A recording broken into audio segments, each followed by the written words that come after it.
Hello and welcome to Erupt, the home for how businesses can scale and transform. Throughout this podcast, we aim to inspire and educate to help you and your business thrive. Across the course of our episodes, we'll be interviewing industry leaders to uncover some of the challenges across the world of work. We aim to give an insight into some of the fastest growing organisations across HR and technology. Please follow us on our journey to erupt and elevate your business. In today's episode, we discuss the topic of the Great Resignation and how technology is helping to transform learning and career development. Our guest speaker was Donald Ross, who is Head of Learning and Engagement Solutions for EMEA North at SAP.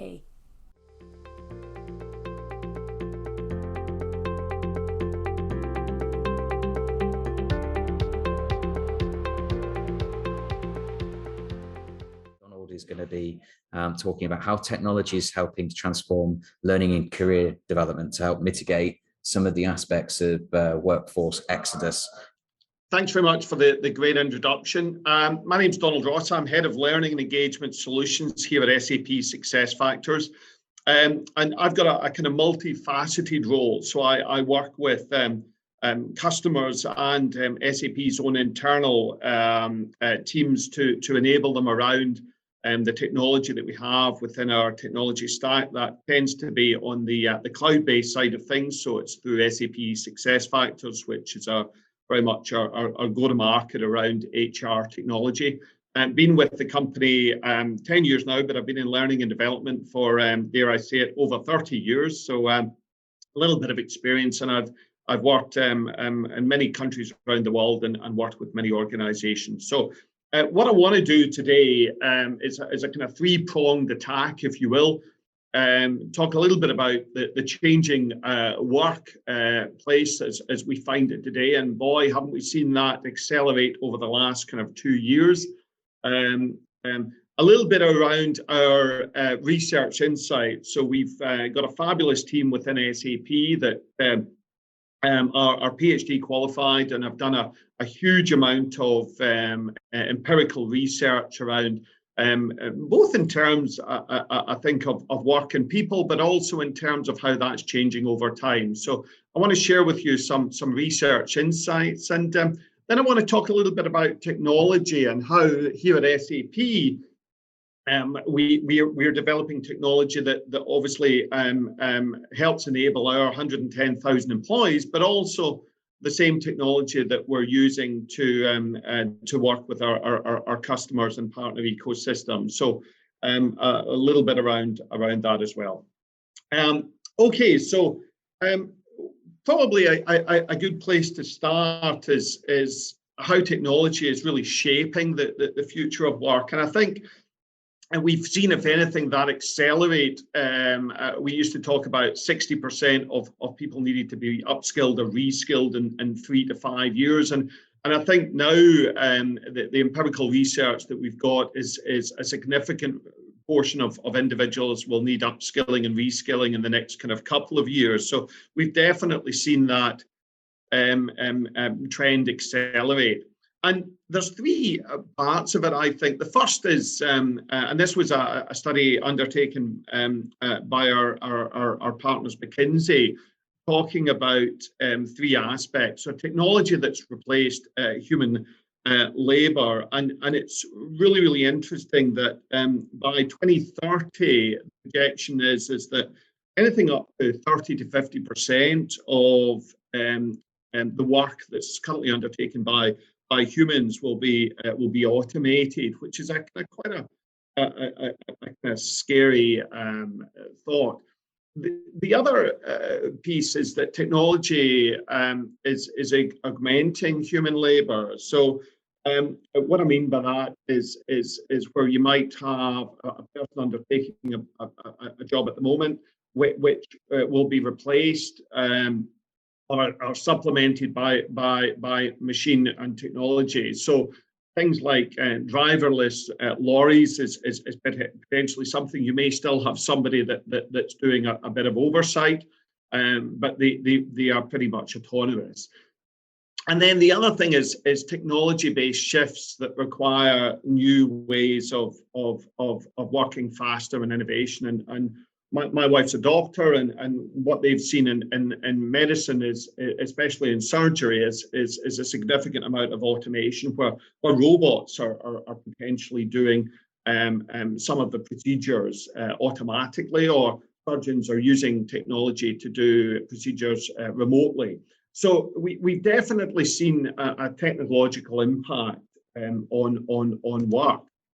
And so bridging this kind of skills gap for many organizations is seen as very much a top priority. And when we speak to the leaders of these organizations, and we talk about the impact of technology, and we talk about the types of talent that these individuals and organizations require and when they require it, there's an interesting couple of statistics that we're showing here. So the first one is when are we expected to see organizations need these skills? And you can see here that there's a huge number of organizations that are currently experiencing skills gaps. And then if you kind of project that forward, that's only going to grow. So the majority of organizations are seeing that skills gap requirement now, and that will continue into the future.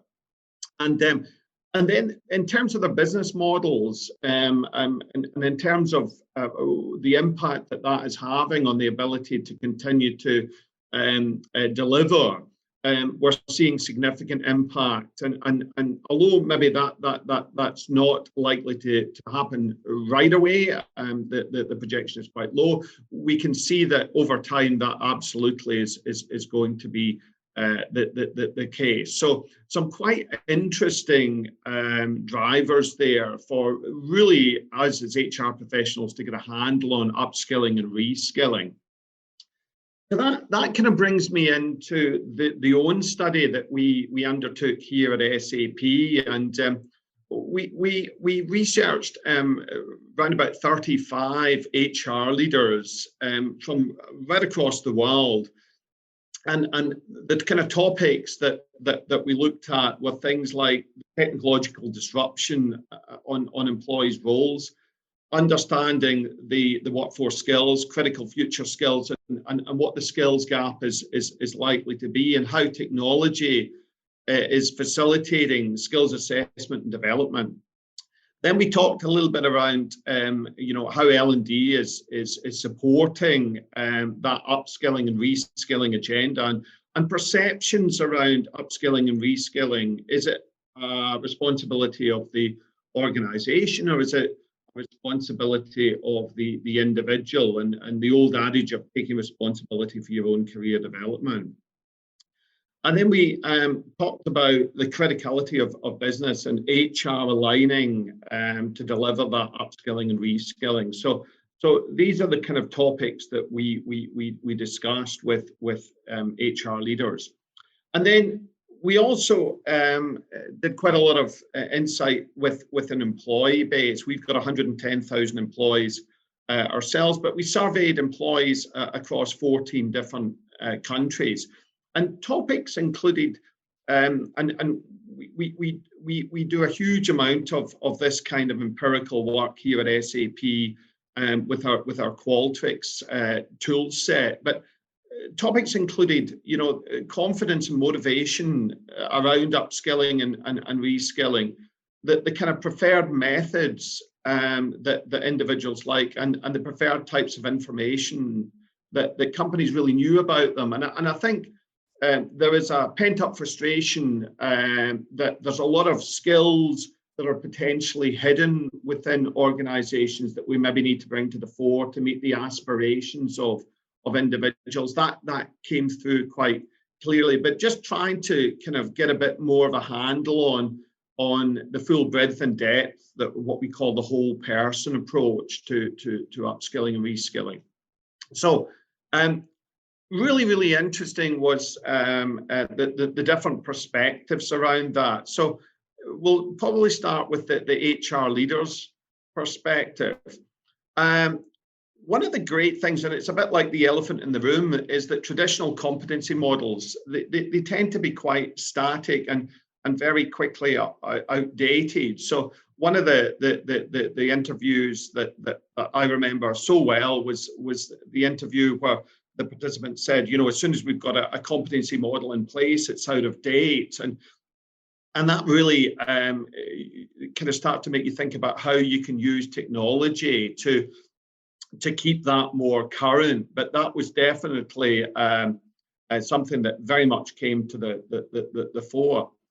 The other thing is when you're trying to curate opportunities for upskilling and reskilling and deliver a kind of embracing technology stack that helps individuals upskill and reskill, that data is critical, but employees felt that there was little incentive or motivation to give us that data, and I think that came through very clearly in the discussions that we had.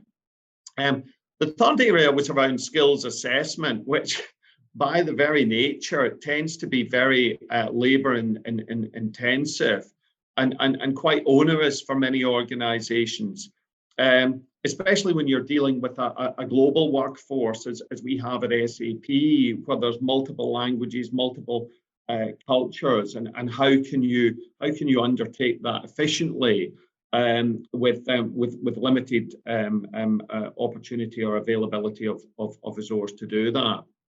And then the fourth thing is, the more soft the skill became, the more challenging it was to assess. So I've used the kind of old adage, it's a lot easier to assess whether somebody can fly a specific type of aeroplane than it is to assess whether or not they're able to communicate at sea level. Is a really good example of that, and some of these assessments can be very nuanced, I think. So these are the kind of HR leaders' perspective. And then if we kind of look at the key strategic focus for these HR leaders and what was most important, and this is where the use of technology, I think, will potentially play a place. So things like matching people to opportunities was the number one.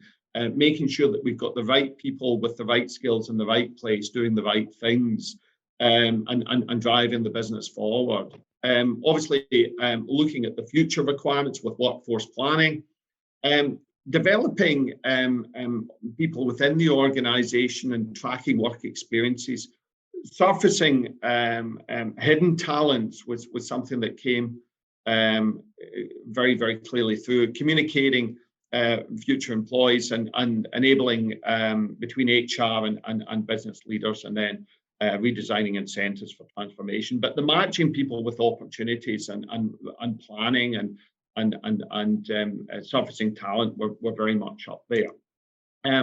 So I think what's really interesting here is that we're moving from work opportunities rather than where we want people to go, but where do people want to go? So it's a little bit of a shift in language there, but I think it's an important nuance that needs to be brought out.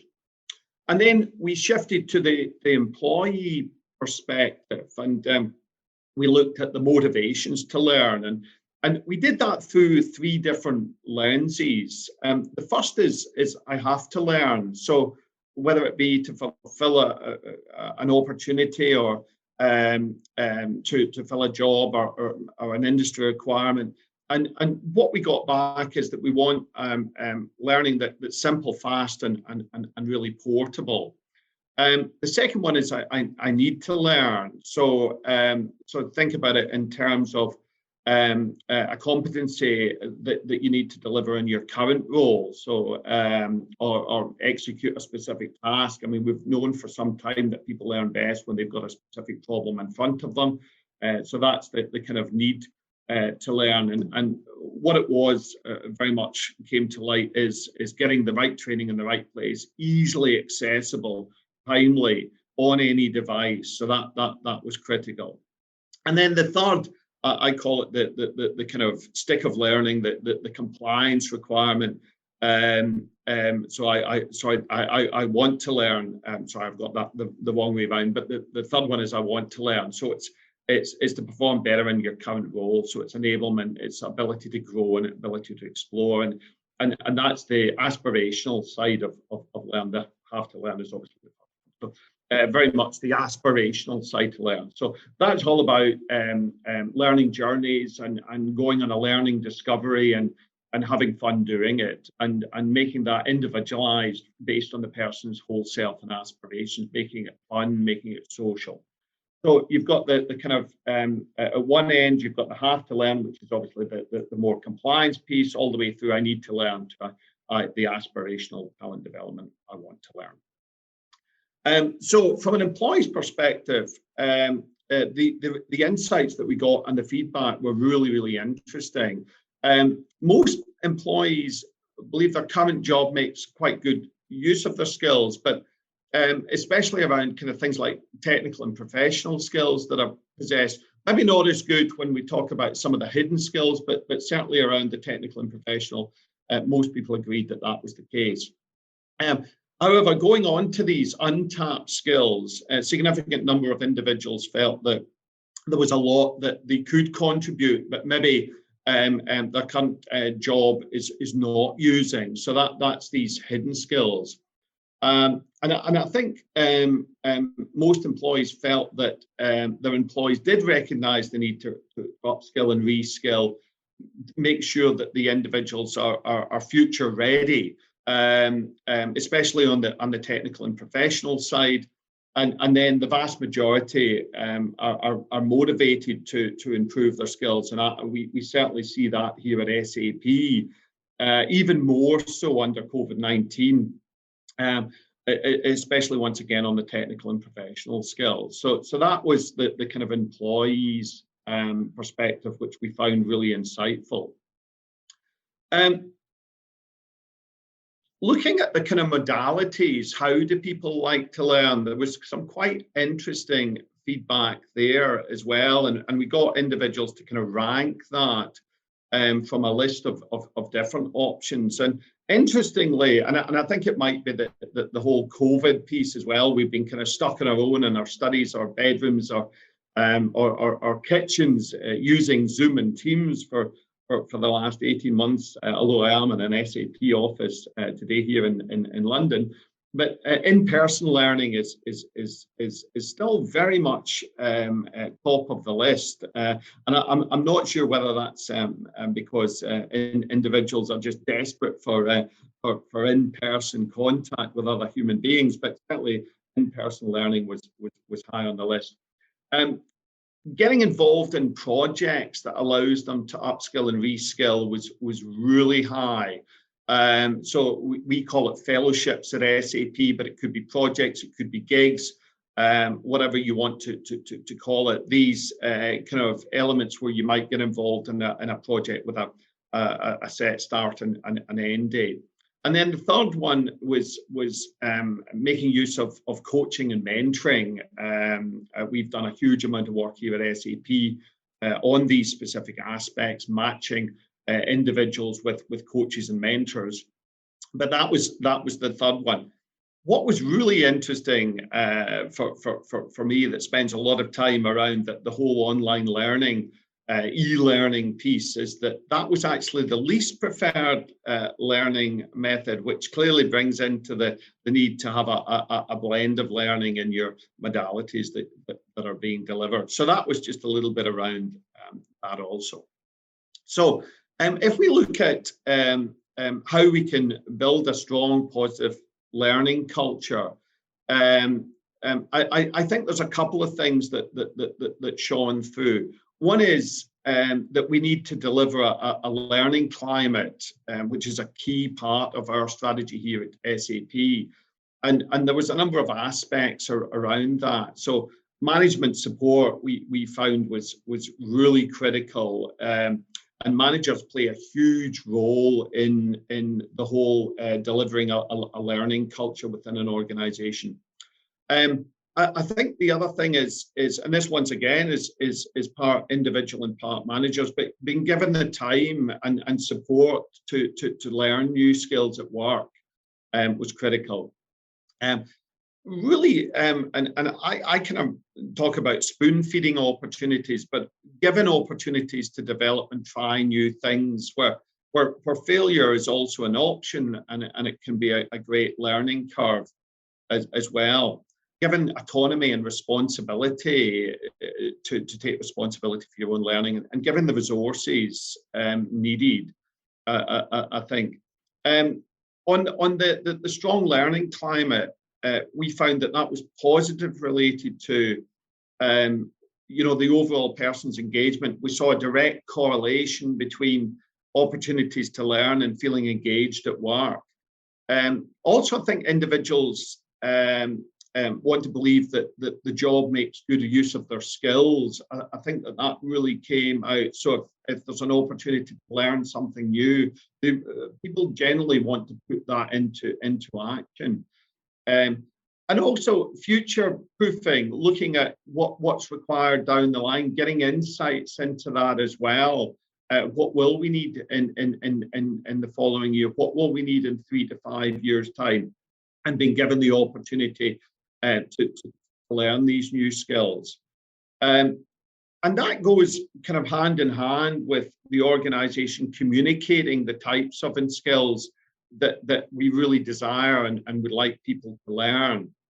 On the COVID-19, I'm not 100% sure, and that came through in the feedback, that it has negatively impacted the needs at work. So I think, if anything, it just accelerates that desire to learn new things.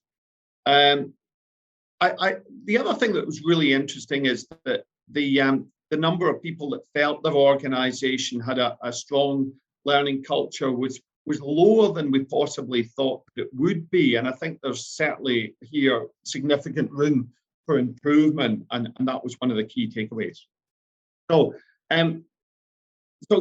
rattle through these pretty quickly, because I've got a little bit of technology piece to talk about towards the end. So to stay future ready, I think is really important. Employees feel the need to take responsibility for their own career development.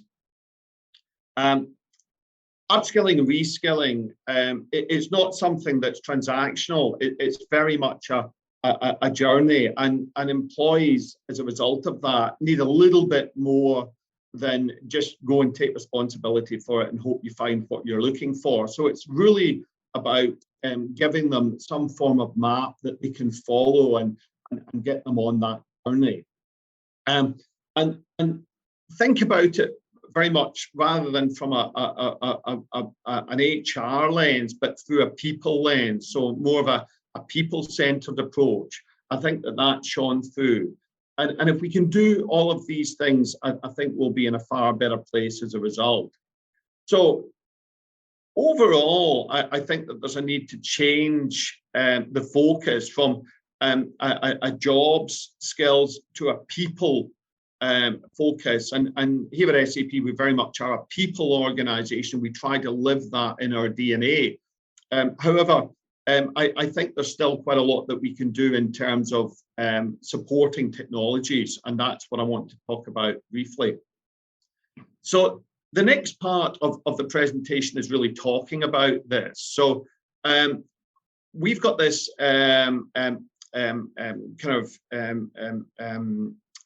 model, which is basically the whole self model, which what we're trying to do is get far better insights and information on the whole self of an individual, so that we can use that data to drive the right interventions through what we call our opportunity marketplace, to really try and support the capability, culture, and results of the organization. So what I want to talk a little bit about is our whole self model. And what we're talking about there is an organization, but also from a technology stack point of view, we need far more information on the individual, their hopes, their desires, their aspirations, than we possibly had in the past. So we may have had some insights, obviously, on things like skills and expertise, and map that to jobs and opportunities. But we need a lot more than that. And that's where the whole self model comes in, so that we can deliver a far better upskilling and reskilling opportunities in the right time at the right place. So the way that we're doing this within SAP SuccessFactors is through what we call our Centre of Capabilities, which is a foundation model. So it sits right across the platform. And what it consists of is three different aspects. So the first is a capability library, which kind of scores your certifications, your competencies, your work styles, the insights from an organizational standpoint. So your job profiles, your certification, your competency frameworks, and the likes. The second piece is specifically around the individual. So it's really around what that individual has, and it defines who you are today and what you want to become. And then the third is updating the capability portfolio. So as things happen within technology, both internal and external to the HR technology, we can update the user's portfolio and obviously contribute to the library. Going back to the research, one of the pieces were around keeping that capability library up to date. So there's these connecting experiences that can do that, plus update, obviously, the capability portfolio of the individual. And why is this important? Well, from a technology stack point of view, that centre of capabilities will touch so many aspects of the SAP SuccessFactors suite. Obviously, these connected things that we do within the suite will drive that centre of capabilities, but then it in turn drives the opportunity marketplace. So it drives a unified experience for upskilling and reskilling. And that takes me on to the opportunity marketplace. And it's really a central location for people to discover recommendations in terms of upskilling and reskilling that allows them to grow alongside their career aspirations. So if you think about why we're doing this now, so the feedback from the research very much said that we desperately require a more agile workforce, and really to understand and deliver against that, we need to know the whole breadth and depth of the talent that we have. Obviously, the skills gap, as I presented, is accelerating significantly.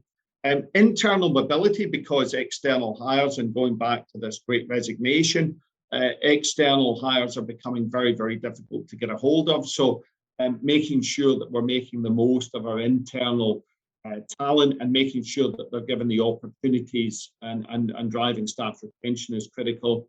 Work has obviously changed immeasurably, and that's accelerating, both through technology drivers, but also COVID has changed significantly the way that we work. And I think the other thing that's a byproduct of the technology and how we're applying it is diversity and inclusion. So giving everybody the opportunity to develop, not just those that are potentially more proactive.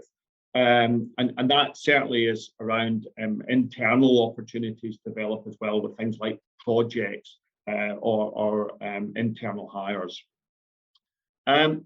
So where does it come within the spectrum of learning technologies? So it's very much not in that compliance space, although that obviously plays a part, but really I want to learn and I need to learn, so that aspirational learning. So a couple of situations where this may come in. I need help running a new agile project. So the system might recommend an agile coach, or I need to upskill around machine learning. So the learning management solution may recommend a piece of machine learning that's highly rated by peers. And so going through the opportunity types in this opportunity marketplace, so we've got assignments, which are very much, we call them fellowships at SAP, as I mentioned earlier. That kind of gig, and the technology is there to advertise opportunities to develop and map that against the individuals that want to develop skills. Learning obviously is critical, not only individual courses, e-learning materials, that kind of thing, but also curriculums and programs as well. Internal role recommendations through career roles, making sure that these are highly visible within the organization, and those that want to aspire to move up or move over can get access and insights into these, map their career aspirations. Getting the right mentors and coaches is absolutely there, and upskilling the skills expertise through that more peer-to-peer or informal or social learning. So in summary, it's the ability to create the right content at the right place based on career expectations, trying to engage your employee population. It includes things like learning recommendations, mentors and mentee relationships, project assignments, and really trying to support applicants through internal mobility.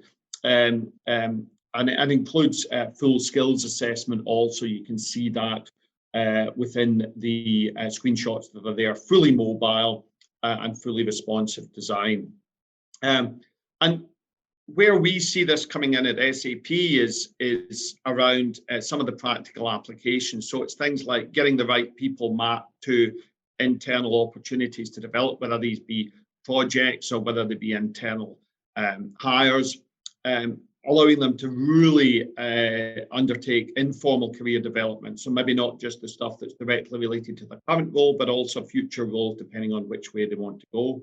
I think the other thing is finding hidden talent, the ability to actually enter maybe skills that are not appropriate to your current role, to uncover some of these skills is really critical as well. And building the right teams, which has always been challenging for most organizations, and getting these insights and getting a wider pool of talent to apply. And optimizing these teams, and it's certainly helping us dramatically around kind of one-to-one discussions with managers around career mobility and career development. So yeah, on the overall, it's really around trying to improve that internal mobility, retention, and workforce agility. And I think that's never been more important than in the world of the Great Resignation. So our view is if opportunity doesn't knock, build a door, and with the opportunity marketplace, that's what we've tried to do is to build a door. This podcast was brought to you by Annapurna Erupt. If you enjoyed this episode, please visit our Go Erupt website to get involved in our regular podcasts, video footage, and live events throughout the year. Thank you for listening.